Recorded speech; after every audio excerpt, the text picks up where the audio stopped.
바이오 분야 핫 이슈와 트렌드를 알아보는 카페비 코너입니다. 사이언스 투데이 바이오 길라잡이 이성규 기자 나왔습니다. 안녕하세요. 안녕하세요. 자, 오늘 주제를 물어보기 전에 이 기자에게 아주 좋은 소식이 있다면서요. 네, 생화학분자 생물학회에서 주는 올해 생명과학 보도상을 수상하셨다고 네. 들었어요. 우리 카페비 코너에서 열심히 매주 바이오 분야 소식을 전해주신 덕분이 아닐까 싶어요. 정말 축하드립니다. 네, 감사합니다. 자, 야, 오늘 더 이렇게 알찬 내용으로 성원에 보답하겠습니다. 네, 진심으로 축하드리고요. 자, 오늘 이 기자 덕분에 아주 기분 좋게 출발할 수 있게 됐습니다. 자, 그럼 오늘 주제는 뭔가요? 이 바이오 분야의 핫 이슈 중에 하나는 단연히 유전자 과학 기술인데요. 네. 우리가 원하는 유전자만 골라서 제거할 수 있기 때문이죠. 지난달 15일 미국에서 이 유전자와 가위 기술과 관련해서 중요한 임상 연구가 있었죠. 네, 저희 뉴스에서도 간략하게 보도했던 기억이 납니다. 미국 연구진이 이제 사람의 몸속에서 유전자 교정 시술을 했다는 내용이었는데요. 네. 좀 더 자세히 설명해 주시죠. 이 브라이언 머도라는 40대 미국 남성은 헌터 증후군이라는 병을 앓고 있었는데요. 네. 이 헌터 증후군은 우리 몸에서 이 탄수화물을 분해하는 효소 유전자에 문제가 생겨서 장기 이상이나 뇌 손상, 성장 지연 등의 문제를 일으키는 희귀 질환이거든요. 네. 네. 이 머더는 그동안 눈과 귀, 담낭 등의 26차례 수술을 받는 등 이 질병으로 끊임없이 고통을 받아왔는데요. 미국 연구진이 유전자 가위 기술을 이용해서 이 머더의 몸 안에 치료용 정상 유전자를 넣은 겁니다. 네, 그러니까 그 헌터 증후군을 유발하는 돌연변이 유전자를 대신해서 정상 유전자를 환자의 몸 안에 넣은 그렇죠. 셈이군요. 자, 그럼 이 유전자 가위 기술을 이용하면 구체적으로 어떤 점에서 환자에게 이로운가요? 이 유전자 가위 기술을 이용하면 환자의 DNA 상에서 우리가 원하는 위치에 정확하게 그 유전자를 넣을 수가 있거든요. 네. 즉 치료 효과가 굉장히 정교해질 수 있다. 이렇게 볼 수가 있는 신기하네요. 거고요. 삽입한 유전자가 이 엉뚱한 세포나 DNA에 들어간다면은 네. 우리가 예기치 못한 어떤 부작용이 발생할 수도 있는데 이런 부작용을 크게 줄일 수 있다는 점에서 의의가 있고요.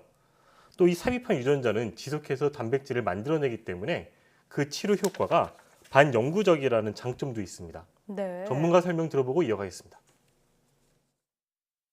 유전자 치료법은 일단 거의 영구적입니다. 한번 바뀐 유전자는 우리가 치료를 통해서 바꿔준 유전자는 다시 이제 원래 있던 정상 상태로 이제 복구가 되지 않기 때문에 치료를 여러 번 받을 필요 없이 한두 번 받으면 효과가 평생 가니까요.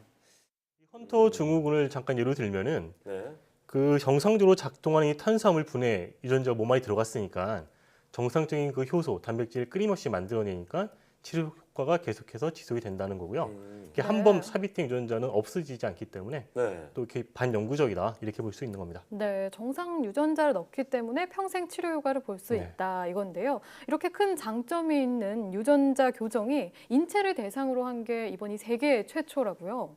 이 유전자 가위 치료 요법을 사람의 몸 안에 네. 직접 적용한 것은 이번이 세계 최초 사례이고요. 네. 그 이전에는 사람의 몸에서 세포를 꺼내서 이 세포를 대상으로 유전자 교정을 시도한 사례는 있었어요. 네. 한 가지 예를 들면은 이 에이즈 환자를 대상으로 에이즈 환자의 몸 안에서 특정 세포를 꺼낸 뒤 에이즈 바이러스의 저항성을 띠는 유전자를 교정한 다음에 네. 이 세포를 다시 환자에게 주입하는 임상 시험이 지난 2014년에 미국에서 이미 있었고요. 네. 이번의 경우에는 이 세포를 꺼내서 유전자를 교정한 것이 아니라 네. 아예 사람의 몸 안에 유전자 가위를 넣어서 네. 유전자 교정을 시도했다는 것이 차이점이고요. 네. 한 가지 덧붙이자면 이 헌터 증후군 환자의 치료 경과는 한 3개월 정도 지나면은 그 결과를 알 수 있거든요.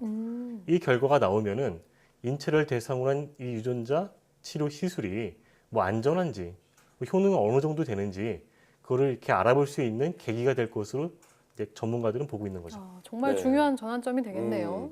그러니까 살아있는 환자의 몸 안에서 유전자 교정 시술이 벌어진 것은 처음이다. 그렇죠. 이렇게 말씀하시는 거잖아요. 자, 그런데 이 같은 임상 연구가 유전자 가위 치료의 상용화를 앞당긴다. 이렇게 볼 수 있겠을까요?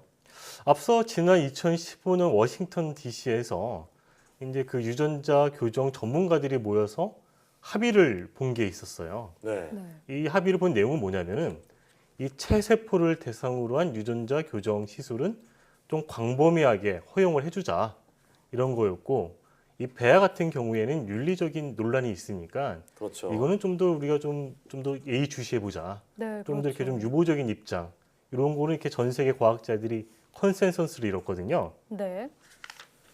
이런 점에서 이번 헌터 증후군의 경우에는 이 체내에서 대사 활동에 작용하는 이 간세포에다가 유전자를 넣은 거거든요.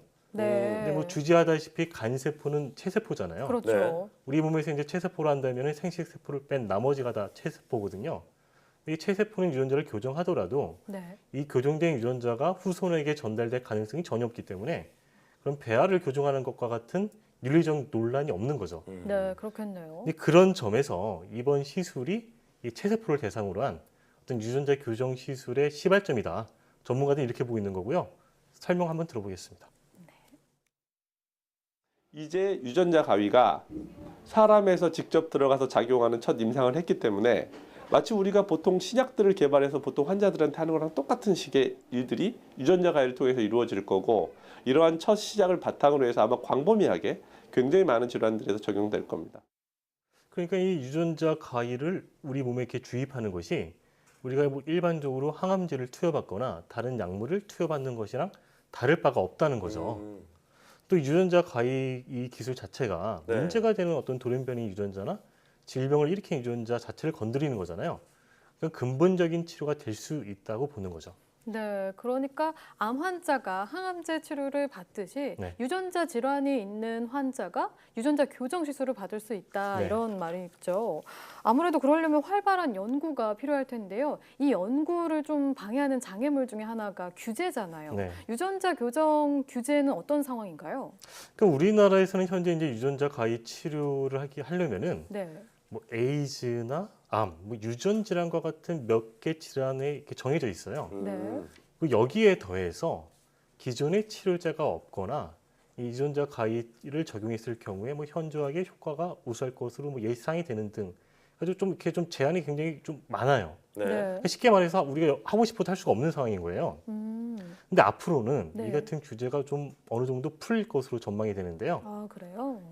이거가 관련된 법이 이제 생명윤리법인데 이 네. 생명윤리법을 주관하는 부처가 보건복지부인데 보건복지부가 최근에 이제 질환에 제한 없이 뭐 기존 치료제가 없거나 뭐 현재의 우수한 치료 효과 예상되는 경우에는 이걸 허용하겠다는 그런 방향을 밝혔어요. 오, 그렇군요. 그러니까 여기서 이제 과학자들이 주목하는 점은 질환에 제한이 없다는 거거든요. 네. 네. 그러니까 특별히 제한을 두지 않으니까 우리가 뭐 일반적인 질환 있잖아요. 뭐 암이나 에이즈나 이런 유전 질환이 아닌 예를 들면 뭐 시력이 상실되는 그런 질환 네. 이런 질환에도 앞으로는 유전자 가위 기술이 적용될 수 있을 거라는 거죠. 음. 다만 이제 이거는 여러 논의를 거쳐야 되고 네. 또 관련법을 개정해야 되니까 네. 그런 절차는 좀 남아 있는 거죠.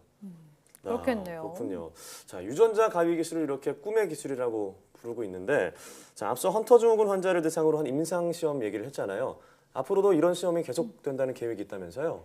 이제 이 헌터 증후군 이 미국에서 처음으로 시도한 이 사례는 네. 미국의 이제 그 유전자 가위 전문 바이오 업체인 쌍가모라는 회사가 주도했거든요. 네. 이 쌍가모라는 회사는 네. 지금 이 헌터 증후군을 최초로 시도한 거 이외에도 이 헌터 증후군과 비슷한 대사 질환인 헐러 증후군이라고 있어요. 네. 네. 이 헐러 증후군 환자를 대상으로도 임상을 준비하고 있고요. 네. 또 혈우병을 대상으로도 준비를 하고 있습니다. 아, 혈액 응고가 잘 안 예, 되는 잘안 되는. 질환이죠. 그리고 이제 이 쌍가모 이외에 또 메디타스 메디슨이라는 또 바이오 업체가 있어요. 역시 미국 네. 회사인데 이 회사 같은 경우에는 유전자 이상으로 선천성 시력 장애 질환자에게 이 유전자 가위를 눈에 직접 전달하는 그런 임상을 준비하고 있고요. 네. 이제 우리나라 연구진도 이제 우리나라 이제 툴젠이라는 이 유전자 가위 전문 업체가 있는데 이 업체는 이제 그 시력 감퇴를 또 유발하는 황반변성 환자를 대상으로 한 임상 시험을 준비하고 있습니다. 네, 앞으로 이제 활발한 계획이 예정되어 있네요. 유전자 가위 기술, 이 바이오 분야의 항상 핫 이슈였잖아요. 사람에게 직접 적용한 첫 사례가 이번에 미국에서 나온 만큼 앞으로의 지금 활발한 연구도 참 기대가 됩니다. 네, 아무쪼록 인류 질병 퇴치에 큰 도움이 됐으면 하는 바람이 있고요. 자, 다시 한번 오늘 상 받으신 거 축하드리고 오늘 말씀 고맙습니다.